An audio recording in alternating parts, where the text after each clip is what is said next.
Waalaikumsalam warahmatullahi wabarakatuh. Oke. Ini pertemuan kita ke-6 ya.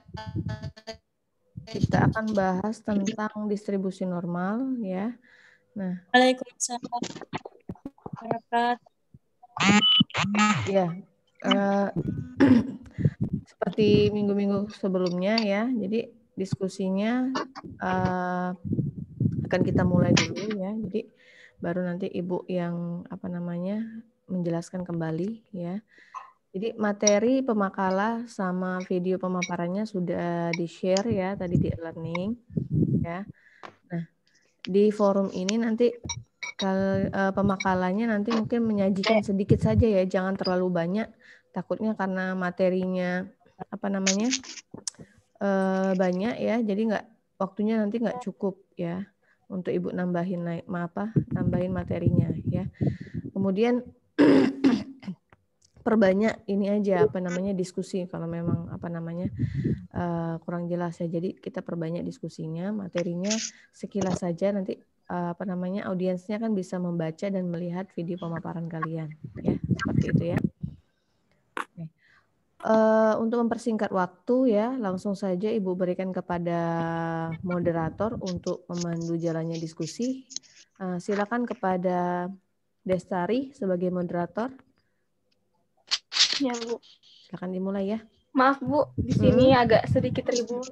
Iya, nggak apa-apa. Agak sedikit ribut karena ada anak kecil. Iya, nggak apa-apa. Oke, langsung saja. Assalamualaikum warahmatullahi wabarakatuh. Waalaikumsalam warahmatullahi wabarakatuh. Baiklah, sebelum memulai diskusi pada pagi hari ini, marilah kita melafazkan basmalah. Bismillahirrahmanirrahim. Sebelumnya, perkenalkan saya Destari Ramadhani, perwakilan dari kelompok 5 sebagai moderator pada pagi hari ini, di mana materi yang akan dipaparkan oleh kelompok 4 yaitu tentang distribusi normal, skor baku, fungsi, dan kegunaan distribusi normal. Baik, sebelum pemaparan materi, kepada anggota kelompok diharapkan memperkenalkan diri terlebih dahulu.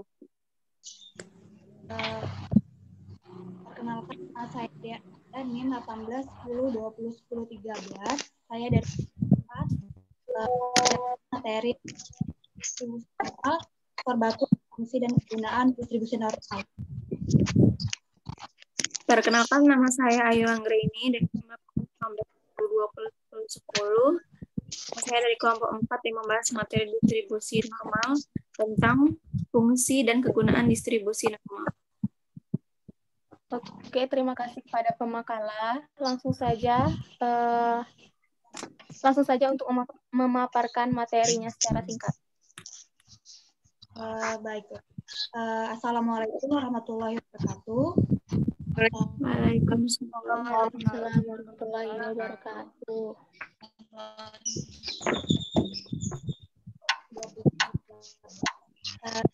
Saya dari kelompok 4 akan materi mengenai distribusi normal, skor baku, dan fungsi dan kegunaan dari distribusi normal atau sering disebut diskus, disimbolkan dengan Z. Ini merupakan distri pengubah acak kontinu. Kurvanya disebut dengan kurva normal. Dan yang selanjutnya yaitu nah, distribusi normal standar ini memiliki sifat khusus yaitu dan bakunya itu sama dengan 1. Adapun fungsi dari distribusi normal yaitu FE akar 2pi E dikurang buka mu per sigma tutup kurung. Yang selanjutnya sifat-sifat dari distribusi grafiknya selalu terletak di sumber X. Yang kedua, bentuknya simetris terhadap X dengan mu. Dan yang ketiga yaitu modusnya tercapai pada mu sama dengan 0,399 Nah, dan yang keempat yaitu grafiknya asimptotis terhadap sumbu X, maksudnya makin jauh dari sumbunya landai kurvanya mendekati sumbu datar. Yang kelima yaitu puncaknya satu buah ratanya di tengah berimpit dengan media modus. Dan yang keenam yaitu luas daerah antara kurva normal dan sumbu datarnya sama dengan satu atau satuan. Yang selanjutnya yaitu populasi digunakan transformasi Z, yaitu dengan rumus Z sama dengan ini ada di kami, dan selanjutnya saya akan menjelaskan mempunyai dua penanda, yaitu yang pertama bisa negatif dan yang kedua bisa positif.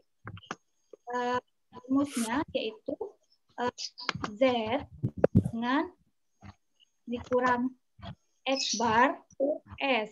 Nah, di situ sudah ada rumusnya. Dan di sini ada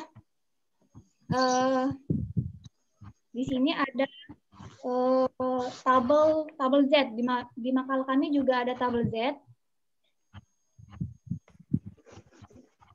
Ada tabel Z di situ. Kalian bisa lihat. Mungkin itu bisa saya sampaikan oleh saudari.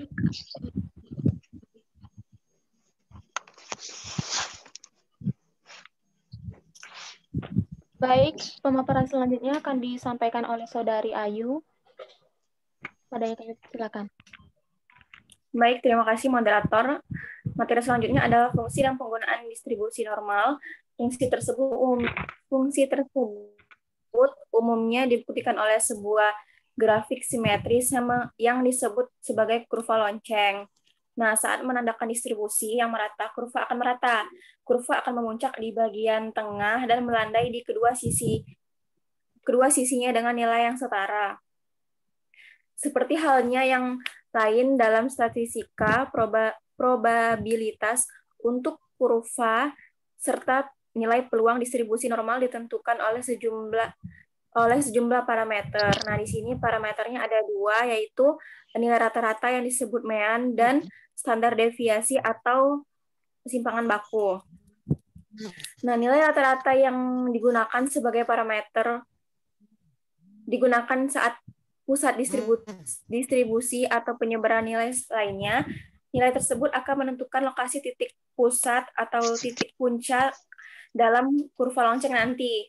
Nah, sedangkan nilai-nilai yang lainnya akan menyebar di kedua sisinya secara merata. Standar ini dapat menghitung seberapa jauh sebuah kecenderungan data akan melebar dari nilai rata-rata yang menjadi titik pusatnya nanti. Semakin kecil nilai standar deviasi, maka semakin membentuk runcing antipas di kurva loncengnya. Terima kasih. Mungkin itu saja yang bisa saya sampaikan. Baiklah, langsung saja mempersingkat waktu. Di sini saya akan membuka sesi dengan 3 orang penanya. Kepada audiens yang ingin bertanya, saya persilakan.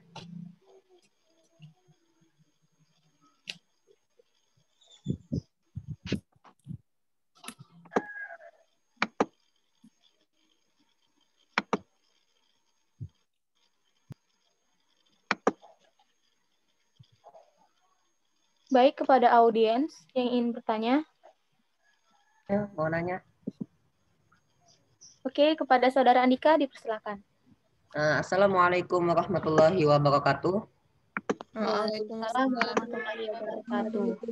Perkenalkan, nama saya Andika Apriansyah. Di makalah kalian dijelaskan bahwasanya di halaman 4 ditulis bahwasanya distribusi normal itu normal standar baku itu rata-ratanya sama dengan 0. Apakah jika kita mencari jawabannya bukan 0, apakah kita termasuk salah mencari jawaban tersebut? Karena kita tahu bahwasanya di makalah kalian halaman 4 dijelaskan bahwasanya distribusi normal rata-ratanya sama dengan 0. Kalau lewat dari 0 berarti jawaban kita salah ya kalau mencari jawaban. Misal di posisi lain ada soal, tetapi jawaban kita lebih sedikit, 1, berapa. Apakah jawaban kita benar ataukah memang ada kesalahan sedikit, harus 0 jawabannya? Terima kasih. Baik, terima kasih kepada Saudara Andika. Kepada audiens, adakah yang ingin bertanya? Saya. Ke Alvira ya. Baiklah, kepada Saudari Alvira, saya persilakan. Baiklah, di sini perkenalkan nama saya Alvira Novarinda. Di sini saya akan bertanya di bagian C, fungsi dan penggunaan distribusi normal. Di bagian paragraf ketiga, nilai rata-rata akan menentukan lokasi titik puncak dalam kurva lonceng, sedangkan nilai-nilai lainnya akan menyebar mengikuti rata. Yang ingin saya tanyakan, tolong berikan contoh soal atau contoh datanya sekaligus dengan contoh grafik atau kurvanya dari penjelasan di paragraf 3 tadi. Terima kasih. Terima kasih kepada Saudari Alvira. Kepada audiens, adakah yang ingin bertanya lagi? Saya moderator. Baik, kepada Saudari Lisa, saya persilakan. Ya, baiklah, saya Lisa Priyanti dari kelompok 7. Nah, di sini saya ingin menanyakan pada halaman 8. Nah, yang pada bagian ketiga antara min 1,35 dan 2,19. Nah, pertanyaannya kan itu menjelaskan mengenai contoh tabel Z yang menggunakan kurva. Nah, di sini saya masih bingung. Soalnya di soal bagian yang penjumlahan antara itu kan belum tahu bagaimana pengerjaannya. Nah, bagaimana cara menentukan nilainya sehingga itu tadi bisa dijumlahkan. Nah, dan tolong jelaskan apakah bagaimana cara menentukan kurvanya. Terima kasih. Oke, baiklah. Terima kasih pada Saudari Lisa, pada audiens. Terima kasih sudah bertanya dan beri waktu kepada kelompok 4 untuk mencari jawaban pertanyaan dari kalian semua. Distribusi normal atau standar baku. Nah, jadi di sini kalau menurut saya dari rumus dan dari namanya saja itu sudah kelihatan jelas bahwa itu lebih dari 0 sebenarnya tidak bisa. Terima kasih.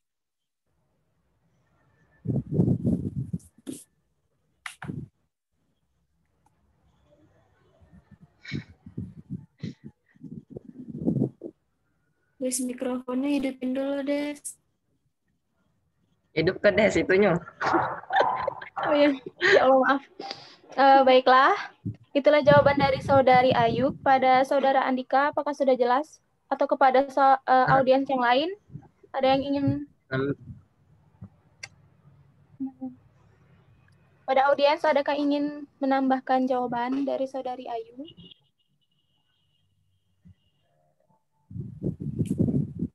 Sepertinya tidak ada. Kepada Saudara Andika, apakah sudah jelas? Sudah jelas, karena kata Ayu tadi kan bahwasanya kita sudah tahu bahwasanya distribusi normal itu tuh di judulnya bahwasanya Z itu 0, berarti harus 0. Dan terdapat juga dalam rumusnya itu tuh bahwasanya itu tuh harus dapat dari 0, tidak bisa lebih dari 0. Terima kasih. Oke, terima kasih kepada Saudara Andika. Kepada pemakalah, Saudari Ayu dan Dea, adakah ingin menjawab pertanyaan lagi? Saya moderator.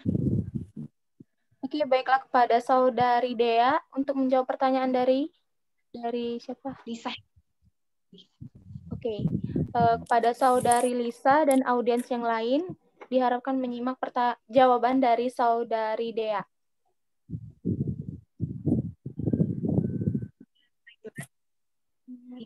Saudari Lisa, yaitu kalau pada halaman 8 menjelaskan mengenai contoh.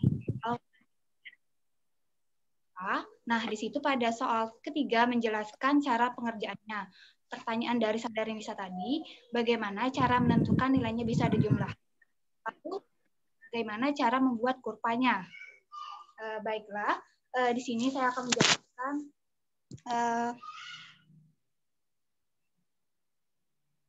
Nah, di sini kita harus tahu dulu kalau gambar dari kurva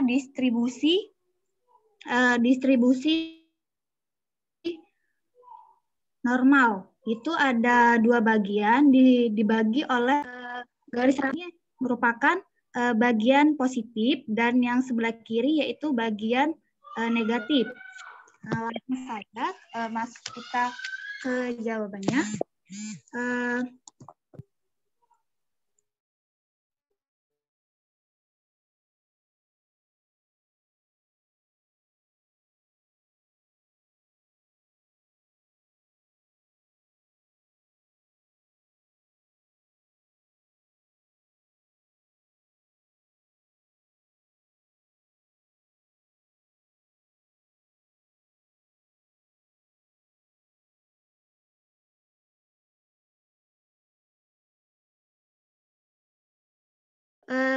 1.3.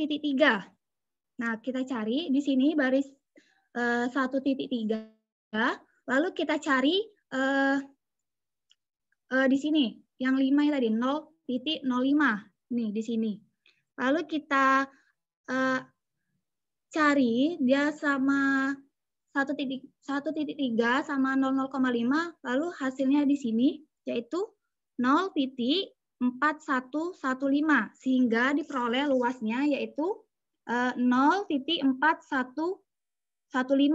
Dan yang kedua kita cari Z sama dengan 0 dan Z sama dengan 2,19. Nah, kita cari lagi bagian dari 2.19. Nah, di sini 2.19. Nah, kita cari yang itu kan ada di belakangnya itu ada 0,9 di sini. 0,9 kita cari barisannya sama dengan 2.1 tadi. Nah, di sini ya. Nih. Hasilnya yaitu 0.4857 sehingga luas totalnya di sini Z sama dengan min 1,35 dan 2.19 sama dengan 0.4415 tambah 0,14857 sama dengan 0.8792 atau sama dengan 87,92%. Nah, bagaimana menentukan kurvanya? Tadi kan kita sudah temukan luas dari antara Z sama dengan min 1,35 dan 2,19 itu. Nah, di sini kan sebelah tadi, ini kan 2.19 sama dengan di sebelah positif di sini. Nah, lalu ini kan, nah yang tadi kan min 1,35 itu merupakan bagian dari sisi negatif. Di makalah kami tidak menjelaskan pengurangannya. Nah, di sini saya akan menjelaskan. Nah, antara Z sama dengan 1,13 dan Z 1,056. Nah, kita cari dulu Z dari 1,13. Nah, kita cari dari sini. Nah, ini merupakan baris 1,3, lalu kita cari 1,1. Ini lalu kita cari barisnya 0,3 di sini. Nih. Sehingga hasilnya yang bisa kita temukan yaitu 0.3708 dan Z sama dengan 1,56 kita cari bagian 1.5-nya. Nih. Lalu kita cari barisan 0.6.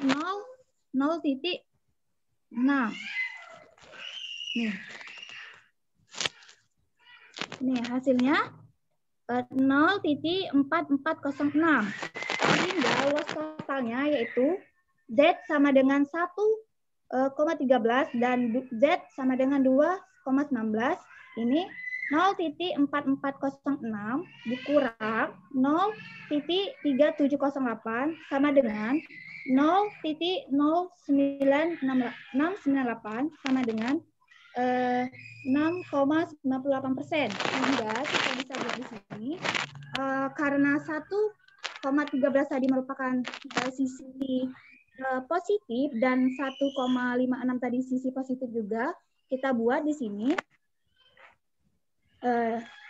Nah, lalu tadi kan kurva dari pengurangan.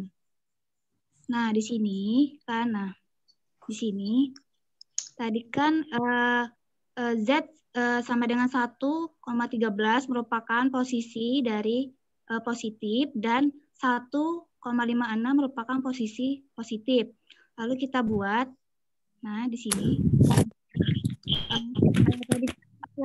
luas totalnya yaitu 0,0698.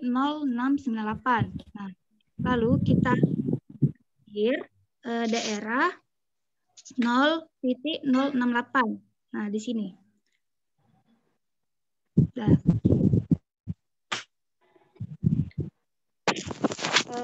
Baiklah, mungkin itu saja penjelasan pertanyaan dari Saudari Lisa Heprianti. Baik, terima kasih kepada Saudari Dea dan kepada Saudari Lisa. Apakah sudah jelas? Kepada audiens, adakah yang ingin menambahkan?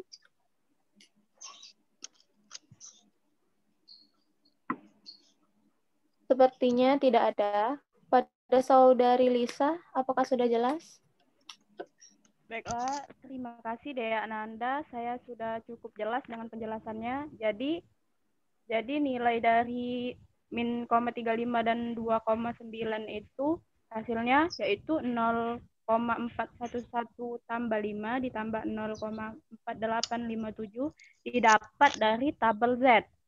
Ya, terima kasih. Oke, baiklah. Terima kasih kepada Saudari Lisa dan Saudari Dea. Untuk pertanyaan terakhir yaitu pertanyaan dari Saudari Alfira yang akan dijawab oleh Saudari Ayu atau Saudari Dea.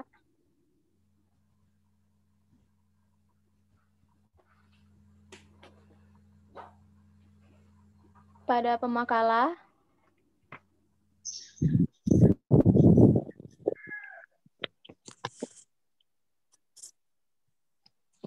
Saudari Ayu dan Saudari Dea akan menjawab pertanyaan dari Saudari Alfira. Ayu atau Dea? Saya. Oke, baiklah. Pada Saudari Ayu akan menjawab pertanyaan dari Saudari Alfira. Pada audiens dan Saudari Alfira diharapkan untuk menyimak jawaban dari Saudari Ayu. Pada Ayu, kami persilakan. Terima kasih. Baiklah, tadi kan pertanyaan Alfira itu nilai rata-rata di bagian fungsi dan penggunaan distribusi normal kan. Nah, Saudari Alfira menanyakan nilai tersebut akan menentukan lokasi titik puncak dalam kurva lonceng. Nah, sedangkan nilai-nilai yang lainnya akan menyebar mengikuti rata standar deviasi. Nah, nilai rata-rata yang bakal untuk membentuk kurva lonceng itu Alfira meminta saya untuk memberikan contoh soalnya kan, dan contoh kurva loncengnya seperti apa. Nah, baiklah, di sini saya akan menjelaskan sedikit. Nah, di sini pertama-tama kita akan mencari nilai rata-ratanya dulu. Nah, di sini saya sudah menyiapkan sebuah data. Kelihatan nggak?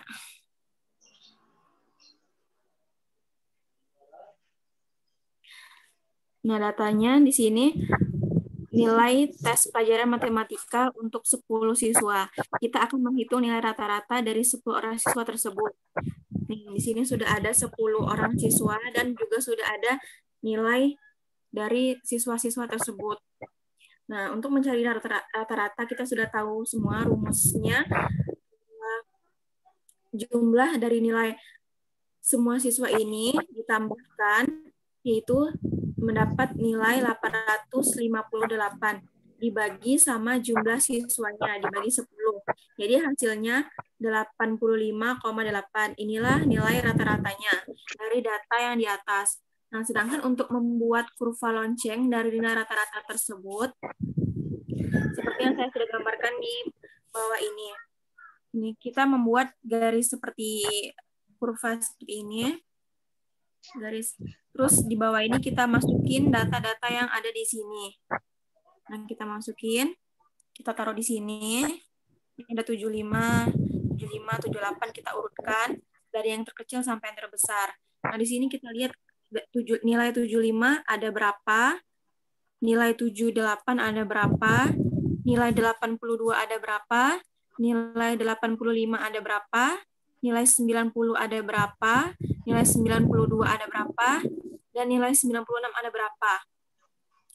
Nah, jadi setelah saya hitung tadi dan saya lihat, nilai 75 itu ada 1. Nah, di sini. Nilai 78 itu ada 1, nilai 82 itu ada 1, nilai 85 ada 3, 1, 2, 3. Nilai 90 itu ada 2, nilai 92 itu ada 1, nilai 96 itu ada 1. Nah, di sini kita langsung masukin aja. Tuh, tadi kan nilai 75, nilai 78, dan 82 itu ada 1. Jadi di garis ini kan ada nomor 1 nih. Jadi di garis nih. Sampai sini, itu kan hasilnya masih tetap 1. Dan ketika di angka 85 itu naik. Sedangkan yang tadi kan 85 ada 3 tuh.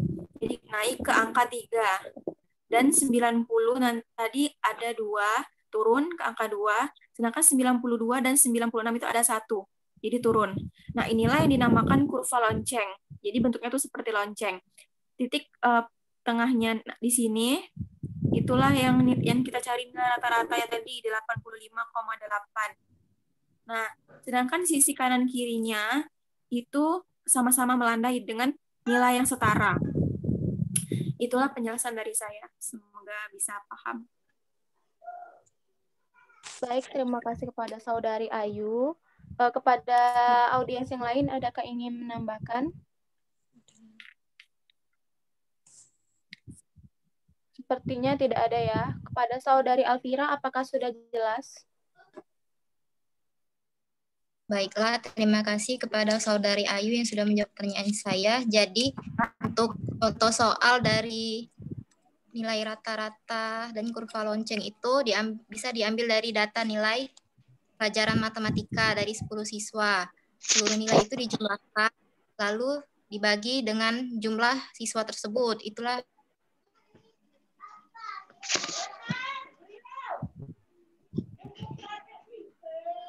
Baik, pada Saudari Alfira sudah jelas. Ibu, ingin buka sesi lagi. Kalau ada satu lagi, silakan. Kalau nggak ada, tutup. Oke, di sini saya akan membuka satu sesi pertanyaan lagi kepada audiens yang ingin bertanya. Saya persilakan. Satu penanya aja ya kalau ada. Satu penanya.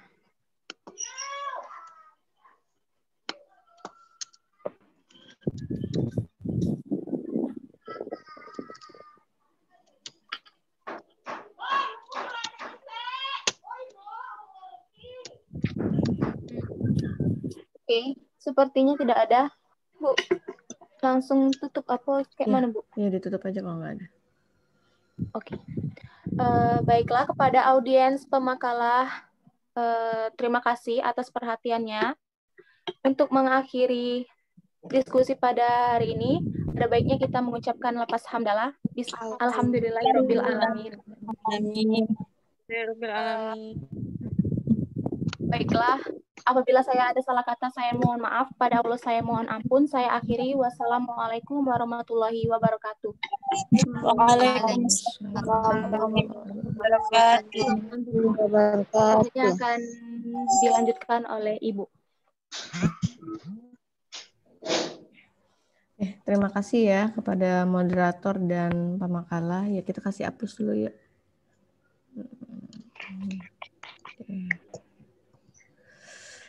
Ya, baiklah. Saya lanjutkan ya materinya. Saya tambahkan dulu materinya, nanti sembari menambahkan materi, nanti saya menjawab pertanyaan dari sesi pertanyaan tadi ya. Baiklah, saya share screen dulu.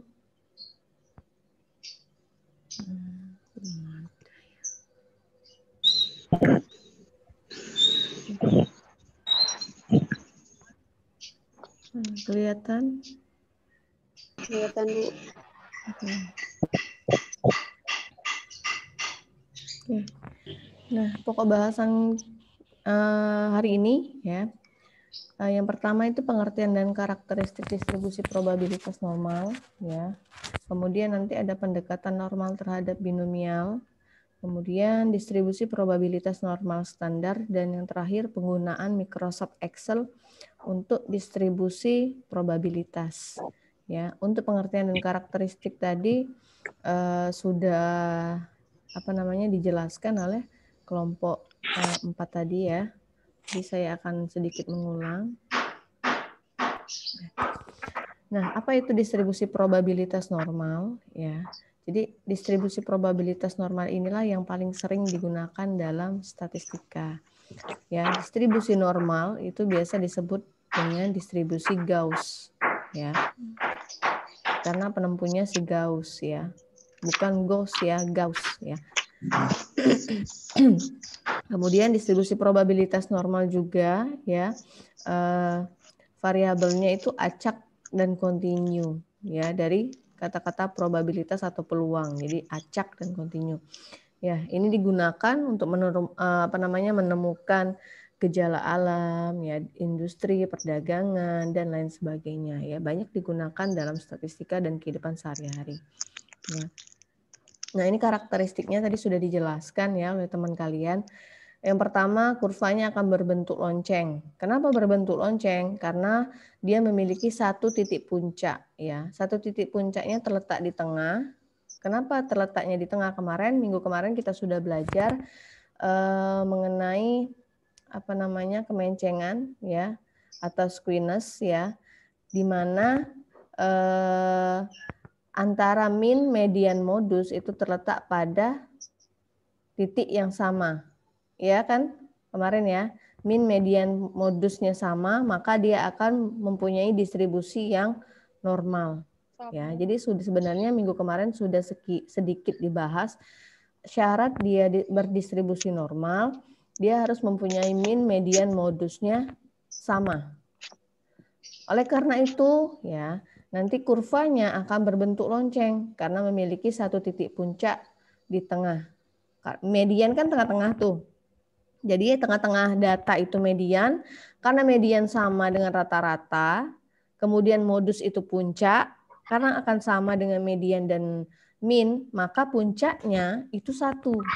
Antara min, median, modus sama, jadi titik puncaknya cuma ada satu, tapi mengandung 3 nilai. Jadi pusat datanya semuanya terletak di puncak yang sama. Ya. Kemudian distribusi probabilitas ya. Dan kurva normal itu berbentuk kurva simetris. Ya, kenapa berbentuk kurva simetris? Karena dia membagi bagian sebelah kanan dengan bagian sebelah kiri itu sama besar. Ya. Karena nilai datanya tadi di tengah-tengah tadi sama dengan rata-rata ya. Jadi median, kita ingat pengertian dari median adalah membagi dua data sama besar. Sekelompok data itu dibagi dua sama besar. Itu median kan? Nah, median tadi karena dia sama dengan min, otomatis rata-rata hitungnya juga sama dengan median. Jadi datanya membagi dua juga sama. Oleh karena itu bentuknya nanti simetris.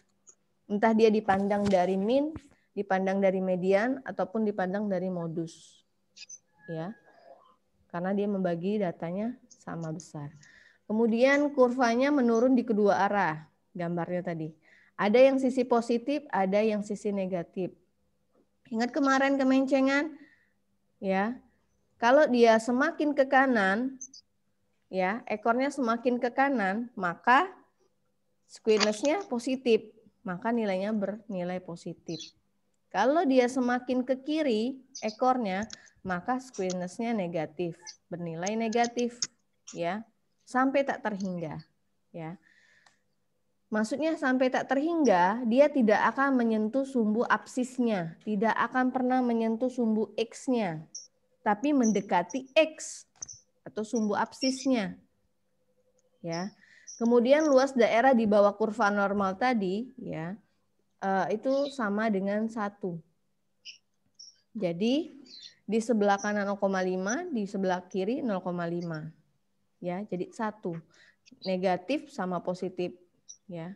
Jadi luas daerah di bawah kurvanya semuanya kalau diarsir itu 1.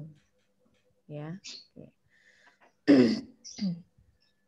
Kemudian di distribusi probabilitas normal ini, ya, ini fungsi kerapatannya, ya, berhubungan dengan variabel X dengan mean dan varians sigma kuadrat, ya, memiliki distribusi normal pada fungsi ini, ya. N sama dengan X, ya, di mana X-nya itu variabel randomnya terdiri dari 2 yang mempengaruhi mean atau standar variansnya.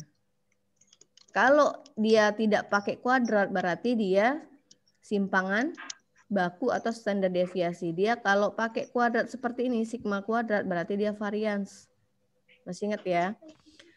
Jadi rumusnya itu fungsinya 1 per akar 2 pi sigma dikali E, ya. E ini bilangan, ya, bilangan E, ya, eksponen, ya. Pangkat 1 per 2 sigma kuadrat atau varians, buka kurung dikali buka kurung X dikurang mu, kemudian dikuadratkan. Nah, probabilitas ini dinyatakan, ya, sebagai P buka kurung di mana X lebih dari A kurang dari B, ini batasnya. Ya. Oke. Ini nanti dipakai, ya, ketika akan menentukan nilai Z-nya, ya. Tapi karena rumusnya terlalu banyak, mungkin kalian males, ya. Ini biasanya digunakan untuk menggunakan pendekatan dengan ordinat, ya. Oke. Nanti kita pakai nilai nilai Z saja biar nggak terlalu sulit, ya, nggak pakai eksponen, ya. Oke. Nah, luas di bawah kurva dan probabilitas, ya, tadi kan di mana P ini probabilitas atau peluangnya, X lebih dari X1 kurang dari X2, ya, probabilitas variabel random X, ya, memiliki nilai antara X1 dan X2. Bisa jadi ada kondisi di mana, ini kondisi pertama. Kondisi kedua bisa jadi, ya, di mana X-nya sama dengan X1 dan X2 sama dengan X. Dengan seperti ini, ya, kita bisa katakan bahwa X itu sama dengan X1 sama dengan X2. Berarti X1 akan sama dengan X2. Itu kondisi yang kedua, ya. Jadi bisa saja di antara, bisa saja X-nya akan sama, ya. Ya. Ini kurvanya. Kenapa pakai mu, ya? Ini mu ini untuk rata-rata apa kemarin? Rata-rata populasi simbolnya. Kalau untuk sampel X bar atau X, ya.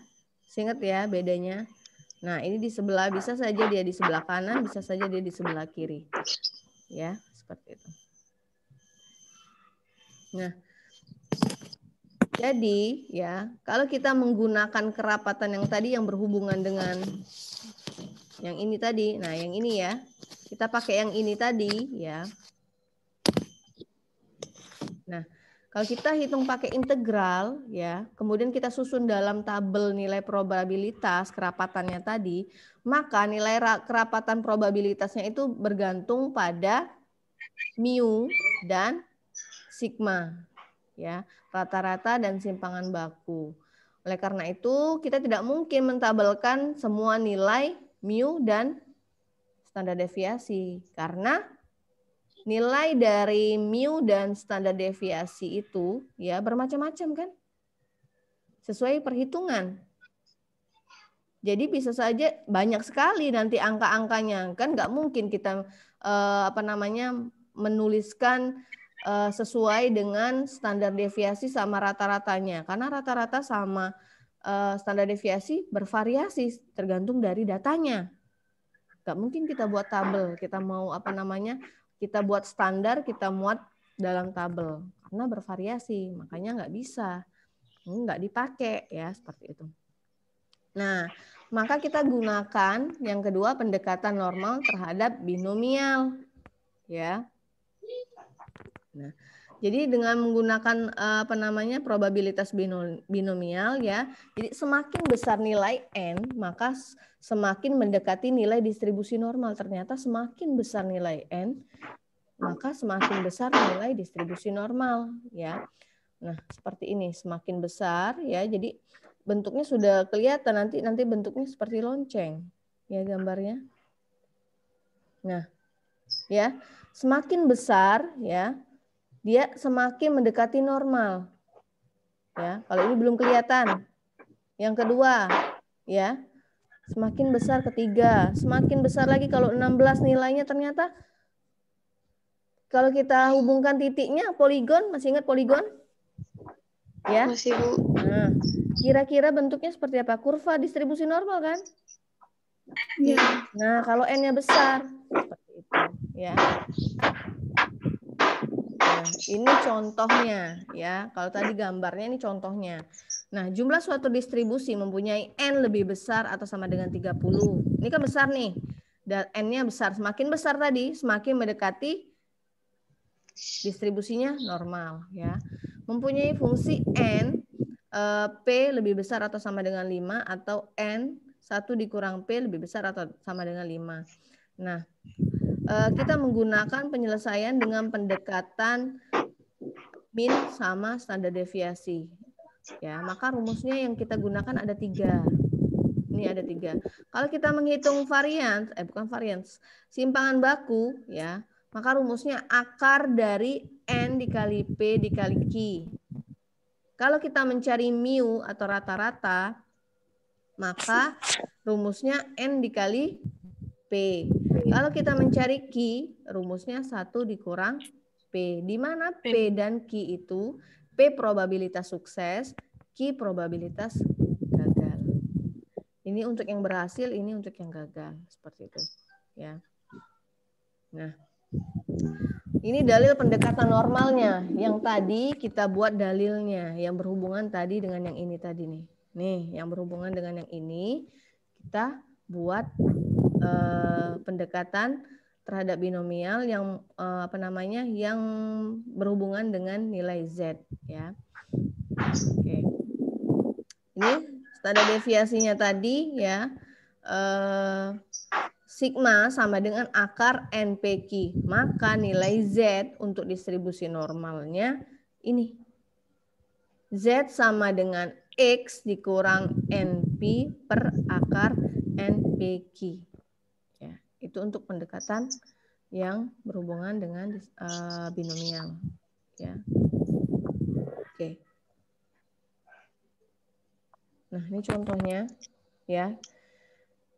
Akhir tahun 2019 sebanyak 752 mahasiswa di kampus A, ya, yang mendapat beasiswa dari kampus tersebut 650 dari 752. Berapa peluang yang mendapat beasiswa kalau 90%? Ya, mendapatnya itu 90%. Berapa yang dapat mahasiswanya? Ya, yang pertama ditanya rata-rata mahasiswa, kemudian standar deviasi, yang ketiga standar normalnya. Ya, tadi rumusnya ada 3, ya. Yang ditanya dulu apa nih?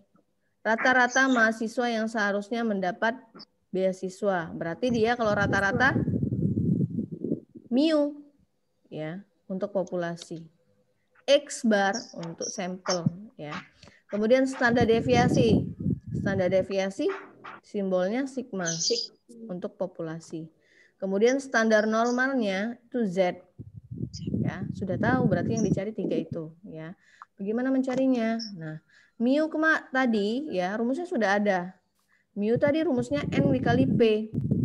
N-nya banyaknya mahasiswa di kampus tadi 752, kemudian p peluangnya, peluang dari yang berhasil. Ingat p tadi yang berhasil, q tadi yang gagal.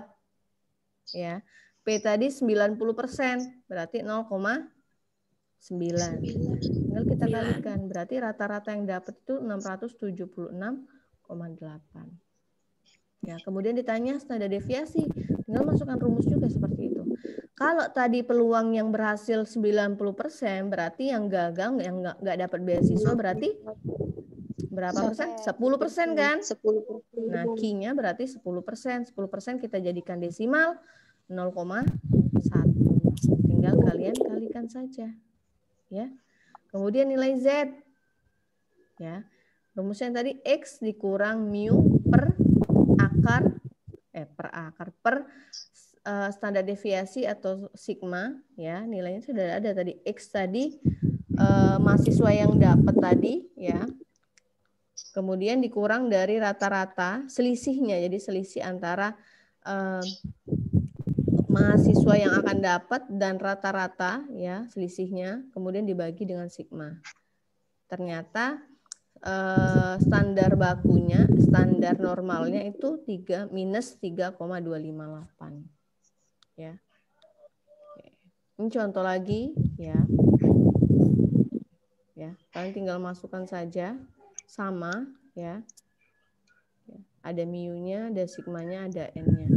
Nah, untuk mencari standar normal atau standar baku, ya. Ini rumusnya selisihnya, ya. Jadi X min X bar, kalau untuk yang sampel, ya, biasa kita pakai sampel, jadi X min X bar per S, ya. Nah, setelah dapat nilai Z, ya. Nah, kita lihat di tabel, ya. Kalau tadi kan belum dilihat di tabel. Jadi kita cari luasnya. Z minus 1,67, kalau kita lihat di tabel itu berapa? Ya, harus kita lihat dulu. Nah, tabelnya, jadi kalian semua harus punya tabel Z. Ya, nah itu nanti kalian download, ya, atau kalian fotokopi, ya silakan. Nah, cara melihatnya, ada yang punya tabel? Sudah ada punya tabel? Oke, gimana ya? Kita harus seragamkan. Oke, kebetulan saya punya tabel, ya. Nah, di tabel, ya. Yang kelompok siapa tadi? Kelompok 4 jelaskan tadi, Dea jelaskan tadi, ya. Nah, tabel Z-nya tadi, kalau Z-nya 0,0 tadi nilai luas areanya itu mulainya dari 0, ya? Iya, Bu. Nah, seharusnya, ya, kalau dia 0,0 maka dia harus melibatkan, karena luas di bawah kurva, ya, daerahnya itu kan 1, ya. Ya kan? 1. Kalau setengah berarti dia 0,5 kan? Iya. Nah, Ya, Bu. dia membahas kan kalau di tabel itu ada yang positif, ada yang negatif kan? Nah, kalau dia positif membagi setengah berarti 0,5 kan, bukan 0,0. Ya enggak logikanya, ya? Enggak salah, Iya. enggak salah. Tapi kalau kalian menggunakan tabel yang mulainya dari 0,0, maka kalian harus menjumlahkannya ditambah 0,5 ataupun dikurang 0,5. Ya, itu yang di tabel itu belum hasilnya. Ya. Lihat seperti ini nih. Z sama dengan 0,5. Nah, dia dikurang dulu 0,5 dikurang ini. Ya, jadi hasilnya tadi belum sesuai.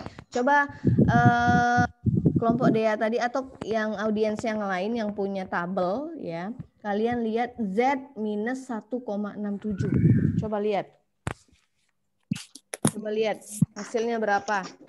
Yang punya tabel. Kalau enggak latihan sama-sama seperti ini nanti kalau ada soal nanti bingung. 1,67. Berapa?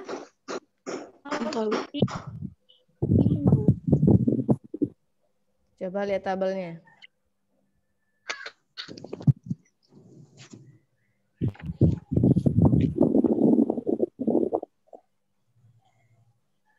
Sudah? Lihatnya di Z 1,6 dulu, minus 1,6. Ya, karena dia 2 desimal kan. Kemudian lihat yang di atas lajur atasnya sisanya berapa? 7 kan yang nggak ada, berarti cari 0,07 yang di atasnya. 0,4525. Berapa? 9525. 0,4524. Berapa? 0,4. 0,4525. Nah, sama ini ya. Tabel yang Ayu 0,4525. Ada lagi nggak hasil yang lain? Ini Bu, tabel delta 9525 Bu. 95. itu. Tabel yang mana? 9525. Lihat tabel yang di mana itu? Ada Bu, dari Google. Oke, 95. Ya tipu Cak jangan gitu. 9525 ya? Iya Bu. Itu positif atau negatif? Coba lihat. Bentar Bu. Harus negatif ya. Nggak bisa kita samain kalau positif karena dia negatif nanti kita negatifkan saja, nggak bisa. Harus sesuai ya. Kayaknya delta ya tadi. Delta tabelnya positif Bu. Ya, makanya dia 9 karena dia ditambah. Pasti kalau dia positif biasanya ditambah 0,5. Kalau yang negatif biasanya 0,5 dikurang dari yang tadi. Seperti itu. Ya. Nah, tabel yang mulainya 0,00 ternyata sama seperti yang dibahas di sini, 0,4525. Masih harus dicari lagi kan? Ini belum luas daerah yang sesungguhnya, bukan?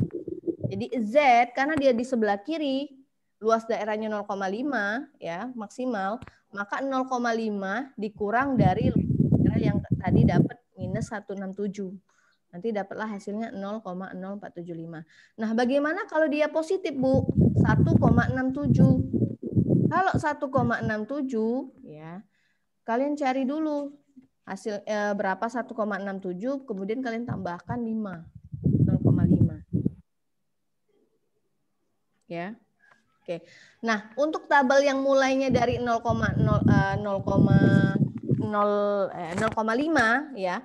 Untuk tabel yang 0,5 langsung ya, kalian nggak perlu lagi mencari ditambah 0,5, ditambah 0,5 karena dengan melihat tabel itulah hasilnya seperti itu. Karena dia sudah mempertimbangkan luas daerahnya 1.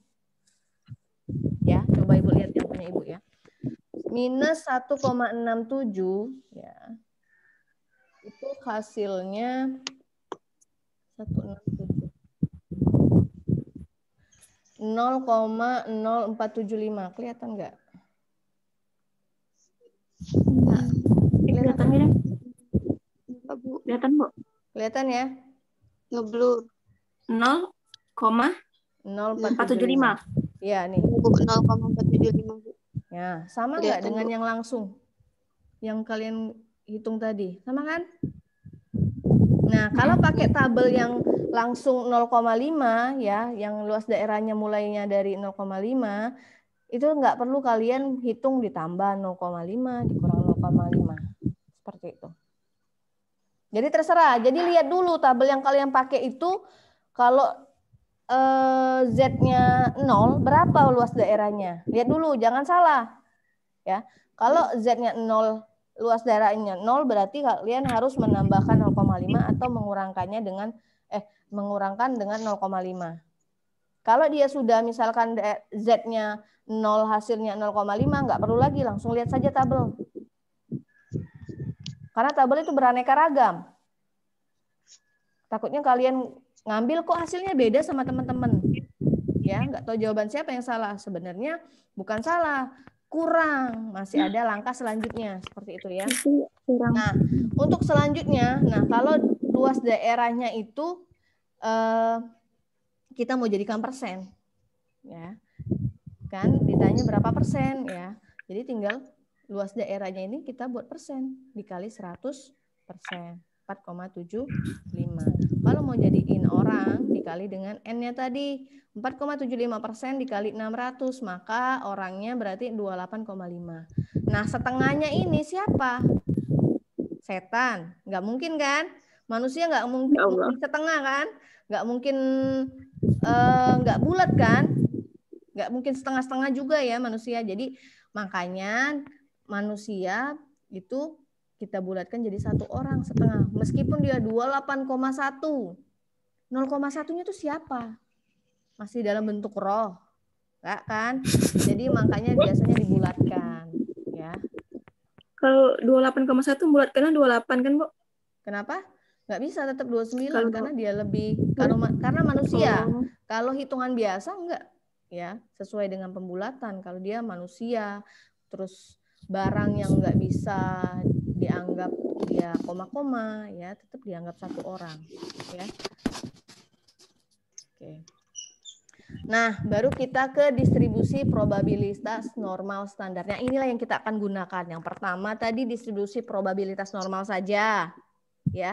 Yang kedua dengan pendekatan binomial. Yang ketiga, distribusi probabilitas normal standar. Nah, inilah yang akan kita pakai. Yang kalian pakai tabelnya itu ialah distribusi probabilitas normal standar. Itu tabelnya. Ya. Kenapa nggak yang pakai distribusi probabilitas normal yang sebelumnya? Karena apa tadi? Yang pertama standar deviasi dan rata-rata itu nggak bisa ditabelkan. Ya. Kemudian binomial, ada nilai P, ada nilai Q, ya seperti itu. Nanti baru nilainya nanti mengarahkan ke Z, ya seperti itu. Ingat, di distribusi probabilitas normal standar rata-ratanya 0. Simpangan bakunya 1.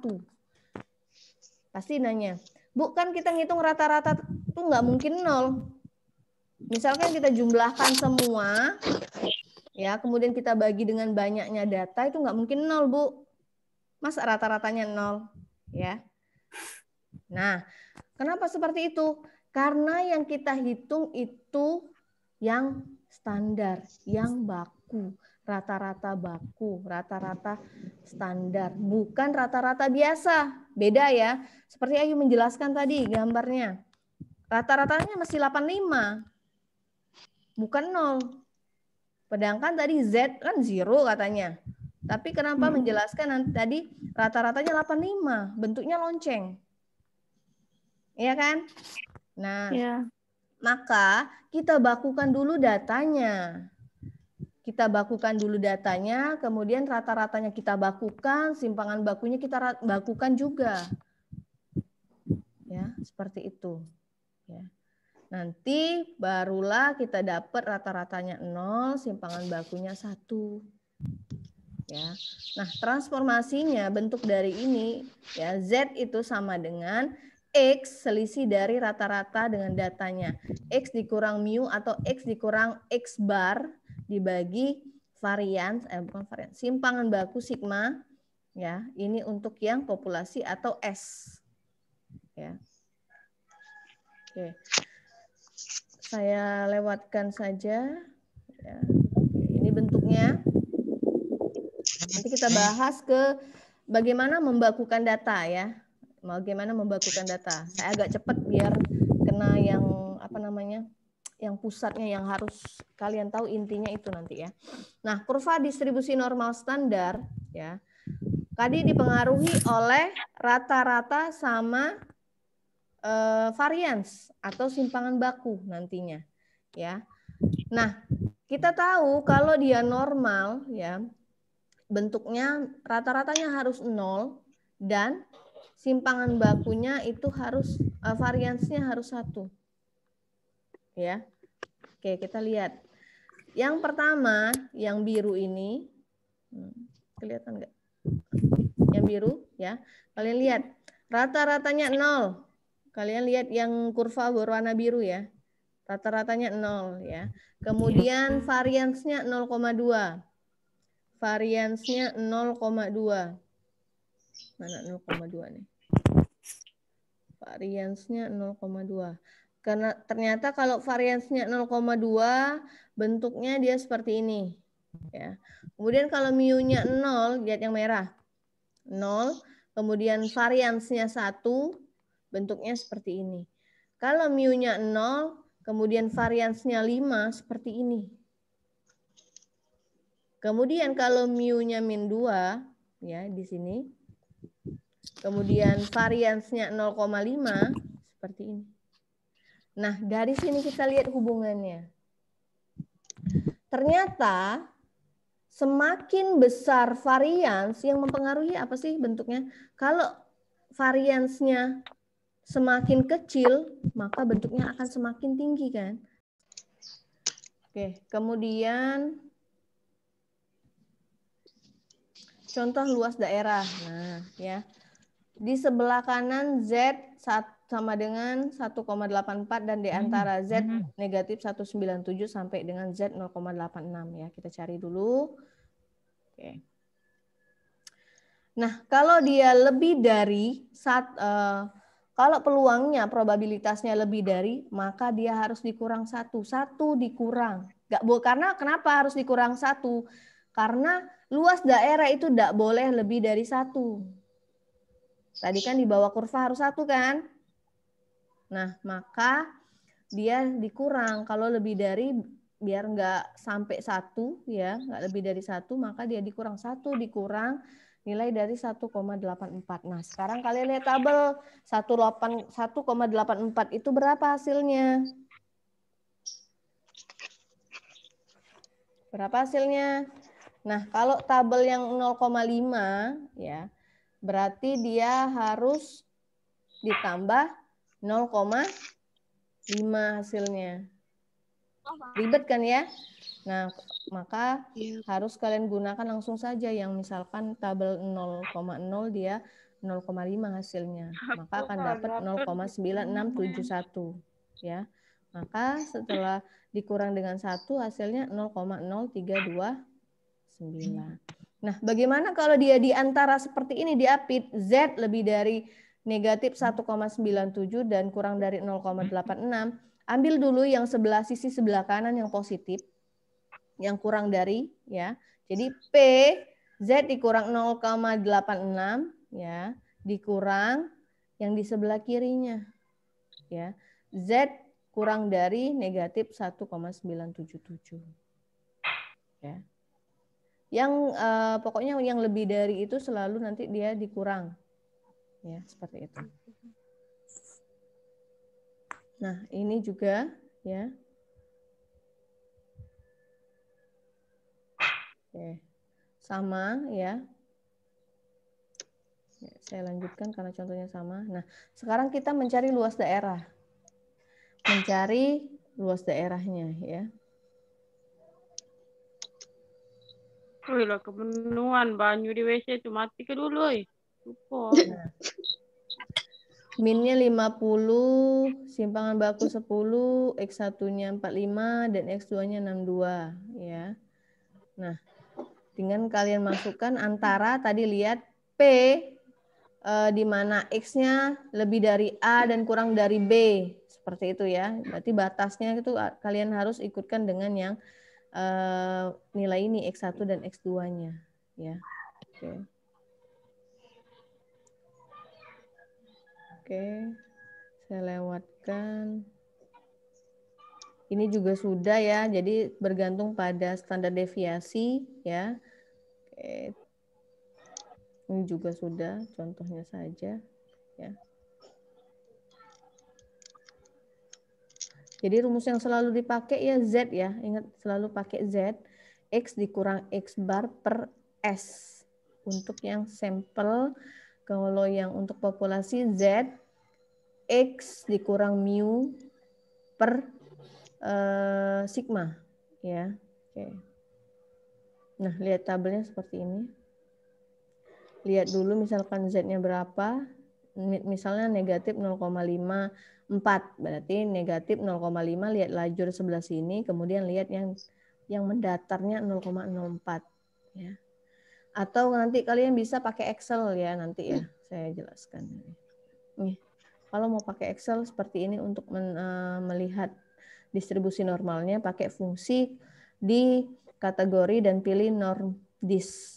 Norm, normal, distribusi. Jadi distribusi normal. Nah, yang kalian harus isi nanti ada kotak dialog muncul setelah kalian pilih norm dis tadi, muncul harus diisikan X-nya, min-nya berapa, standar deviasinya berapa, nanti kumulatifnya keluar ya. Nih, contohnya misalkan nih ya, nih contohnya nanti pertama kalian masukkan dulu sama dengan selalu nanti kalian pilih statistik, pilih fungsinya norm dis ya, kemudian nanti muncul kalian harus isikan ya. X-nya berapa, min-nya berapa, standar deviasinya berapa, terus kumulatifnya kalian isi misalkan true-nya berapa ya. Nanti hasilnya nanti 0,776 yang tadi. Nanti kalian bandingkan antara yang manual sama yang ngitung pakai Excel ya. Oke, terus Ibu tambahkan lagi. Kita ke ini dulu ya. Kenapa kita harus membakukan data? Ya, itu pertanyaannya. Mengapa kita harus membakukan data? Karena untuk membandingkan nilai yang tidak bisa dibandingkan, bisa jadi mungkin. Contohnya apa? Kalian ingin membandingkan nilai rata-rata siswa dalam bidang studi matematika dengan dalam bidang studi bahasa Inggris. Bisa nggak kalian bandingkan nilainya? Nggak bisa kan?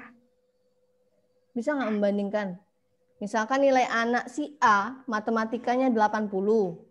Ternyata si A ini nilai bahasa Inggrisnya 70. Kalian mau bandingkan. Ternyata anak ini pinternya misalnya hanya di matematika saja. Nggak bisa seperti itu. Ya kan? Bisa nggak dibandingkan antara matematika bahasa Inggris? Nggak bisa kan? Nggak sepadan. Misalkan mau bandingkan kacang hijau dengan kacang merah mau dibandingkan, atau dengan apa yang nggak bisa dibandingkan, laki-laki dengan perempuan mau kalian bandingkan, itu kan nggak sepadan. Kan ada kelasnya. Misal kalau tinju nih ada kelasnya kan, kelas berat badan berapa ya, seperti itu. Atau bola under 21, ada lagi yang umur sudah dewasa, kan harus sepadan lawannya. Nah, kalau bahasa Inggris dengan matematika kan nggak sepadan. Makanya untuk bisa membandingkan itu, maka kita harus membakukan datanya dulu, baru bisa dibandingkan. Ternyata bisa ya nilainya dibandingkan, bisa dengan cara membakukan datanya terlebih dahulu. Ya, maka kita harus membakukan data. Makanya nanti rata-ratanya 0 dapat. Simpangan bakunya 1 dari membakukan data, ya. Bukan dari rata-rata biasa, ya. Oke, saya share screen tulisan aja ya kayaknya. Nah, yang pertama ya, kalian harus tahu dulu ya, misalkan ada data ya. Oke, saya tulis misalkan ada data ya. Data itu XN ya. Berarti mulainya dari X1, X2 dan seterusnya sampai XN kan? Ya. Nah, dari XN ini kita bisa hitung apa saja? X bar bisa ya. Simpangan baku bisa. Variansnya bisa juga. Ya. Nah, bagaimana kalau kita mau membakukan datanya? Baku tadi apa? Simbolnya Z. Ya kan? Rumusnya apa Z itu? Rumus Z tadi apa? X kali mu. X dikurang mu X bar. Kita ambil yang sampel saja ya.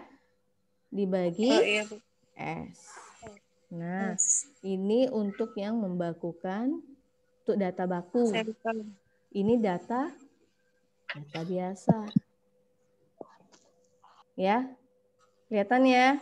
Oke. Sekarang ini kita bisa bakukan juga X bar-nya. Ini juga bisa kita bakukan. Kita buat apa ya? Z. Ya, kita ganti ya. Rata-rata baku ya. Standar deviasi yang salah. Oke. Masalah konteks kan. Nah, ini ya. Ini Z juga. Nah, kita bisa cari. Nah, sebelumnya ke sini kan nanti Z-nya kan sampai N, berarti nanti ada Z1 Ada Z.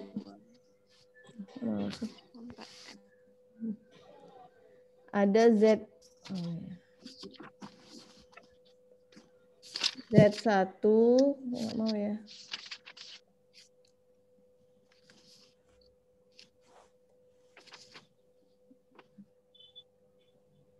Nah, ada Z1, berarti Z1 itu X1 dikurang X bar per S. Dari mana X1-nya? Dari mana X barnya? X-nya nggak dari sini. X1 yang ini. X barnya dari mana? Dari yang XN ini. Kan ada X bar nih. S-nya dari mana? Dari S yang di atas. Ya, gitu. Dari X-nya. Kita buat aja di sini kalau gitu X di sini. Ya. Di sini X. Ya. Nanti ada Z1, Z2, Z3 sampailah dia Zn kan? Ya enggak? Berarti di sini X-nya bukan X saja tapi X N. Nah, ini untuk yang data baku. Bagaimana membakukan rata-rata? Rumus rata-rata biasanya apa sih? Masih ingat nggak? X bar sama dengan sigma X per N. XI per N. Harus ada I mulai dari 1 sampai N. Ini yang biasa.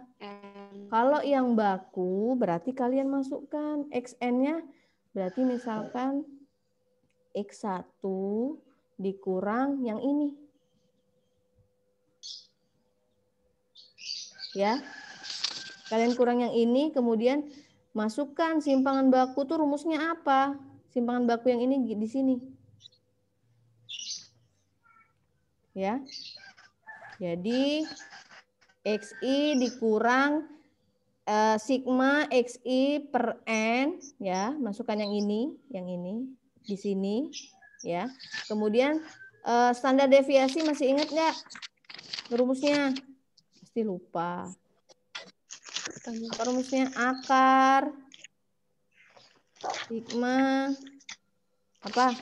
Sigma S dikali X kuadrat XI dikurang X apa X bar per kuadrat ya dibagi N min 1. Nah, ini kita masukkan di sini. Ya. Nanti tapi jangan dipecah dulu ya. Kalian masukkan XI dikurang sigma XI per N dibagi SN. Nanti berubah kan? XI dikurang sigma XI per XN dikali N kan? Yang ini. Jadi SX dikali N. Penyebutnya nanti ke bawah kan? Nah, dan seterusnya ya. Dan seterusnya nanti hasilnya 0.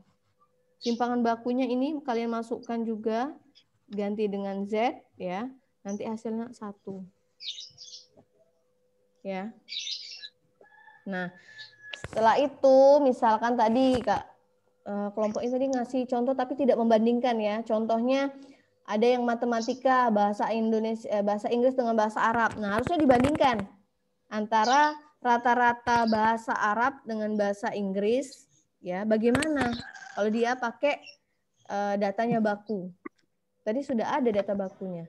Nah, bisa dibandingkan yang mana yang lebih besar. Itu bisa dibandingkan baru. Ya. Oke. Jadi bisa di ranking ya.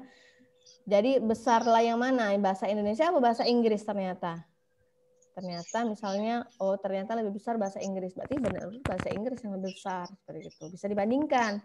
Ingat ya, untuk yang baku itu tidak mempunyai satuan. Tidak punya satuan dia ya. Oke.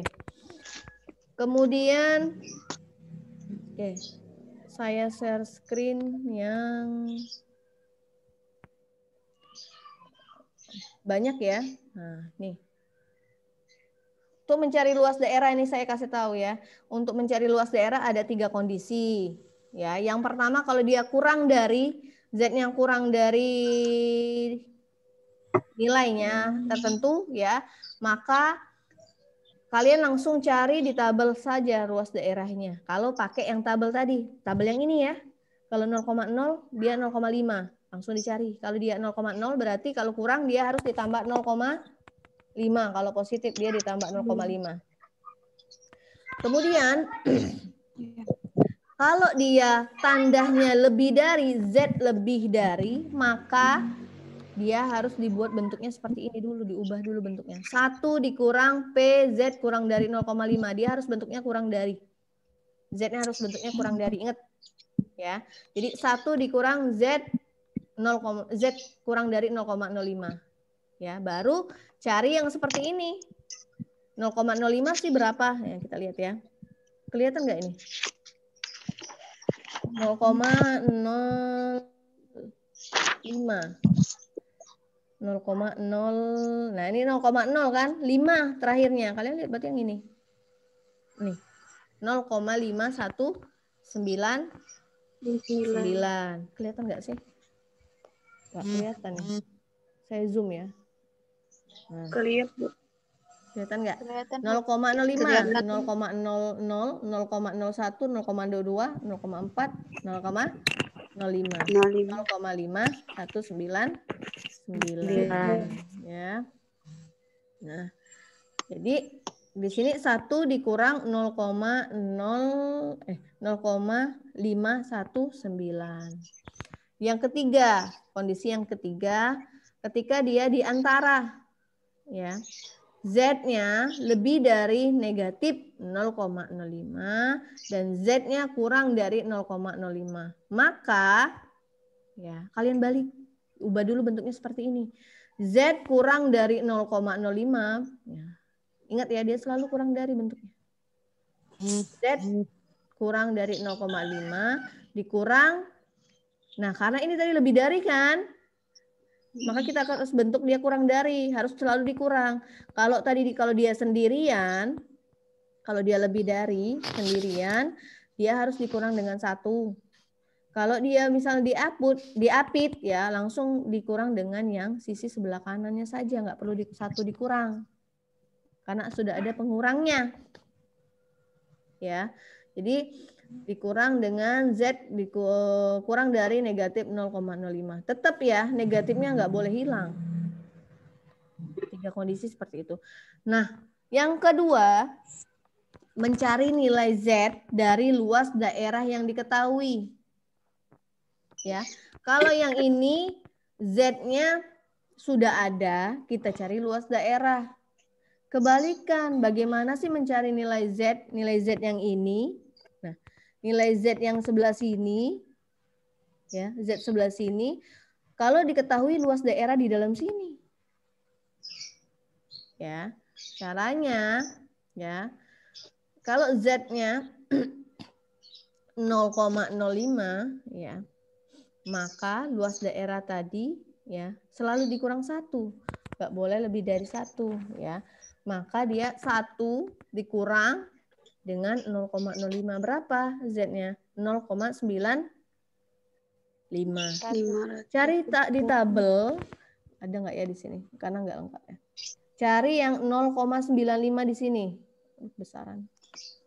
Cari. Luas daerahnya 0,95. Berapakah Z-nya? Kelihatan nggak? Berapa kira-kira? Cari yang 0,95. 95 kalian cari. 0,95. 1,6. Mana?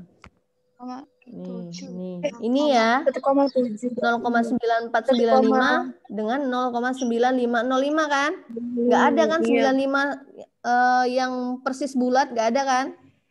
Iya, Bu. Berarti di antara ini 1,64 dan atau 1,65. Karena di tengah-tengah di antara kita nggak tahu mungkin di setengahnya, di seperempatnya, kita ambil nilai tengahnya saja yang mendekati. Berarti 1,64 ditambah 1,65 dibagi 2. Berapa? 1,645 hasilnya. Oke. Ya, hasilnya 1,645 karena terletak di Z 1,64 dan 1,65. Bisa ya membedakan antara mencari luas daerah dengan mencari nilai Z? Ya, jangan disamakan ya. Lihat dulu pertanyaannya nanti. Yang disuruh apa? Mencari nilai Z atau mencari luas daerah? Kalau mencari luas daerah berarti Z-nya diketahui. Ya. Oke. Sampai sini ada pertanyaan. Oke, tadi ada pertanyaan Andika halaman 4 rata-rata 0 distribusi normal. Ya, jadi kalau distribusi normal rata-ratanya harus 0 karena kita menggunakan data yang baku. Jadi data yang baku tadi dia berdistribusi normal dengan syarat rata-ratanya 0 dan simpangan bakunya harus 1. Ya. Rata-ratanya 0 dan simpangannya baku. Jadi harus rata-ratanya 0. Rata-rata baku, bukan rata-rata biasa yang kalian cari, bukan. Ya. Nanti ketika kalian menghitung rata-rata biasa hasilnya nggak 0, nah nih berarti nggak distribusi normal, bukan. Jadi dibakukan dulu datanya, baru cari rata-rata baku. Ya, seperti itu. Kemudian pertanyaan Alvira. Contoh soal rata-rata yang bisa membentuk lonceng. Sudah ya tadi ya. Bentuknya lonceng apabila min median modus terletak pada satu titik puncak. Ya, maka dia akan berbentuk lonceng. Ya. Kemudian pertanyaan Lisa. Tabel Z pada kurva. Nah, seperti itu ya. Tadi mencarinya pakai tabel Z, membuat kurvanya bagaimana? Tinggal kalian buat kurvanya. Terus daerah yang membatasinya apa saja? Tadi misalkan 0,05 berarti letaknya di sebelah kanan 0. Ingat, puncaknya itu 0.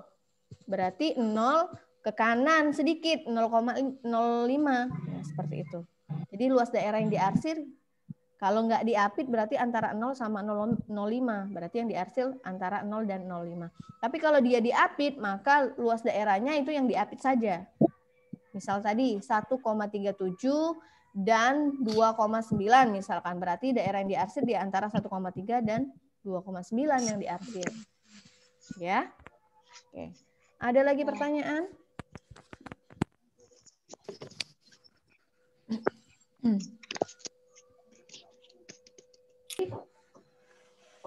Bu, ya? ini mau tanya.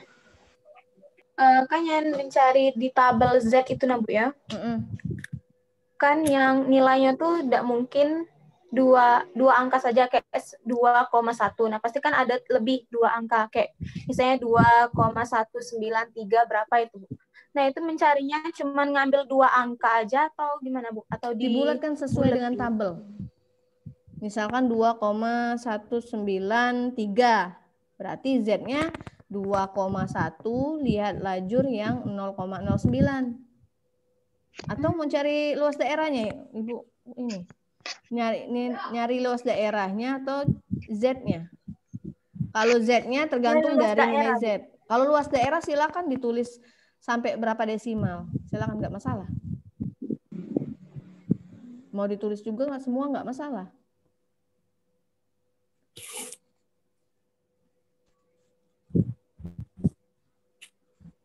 Ada lagi?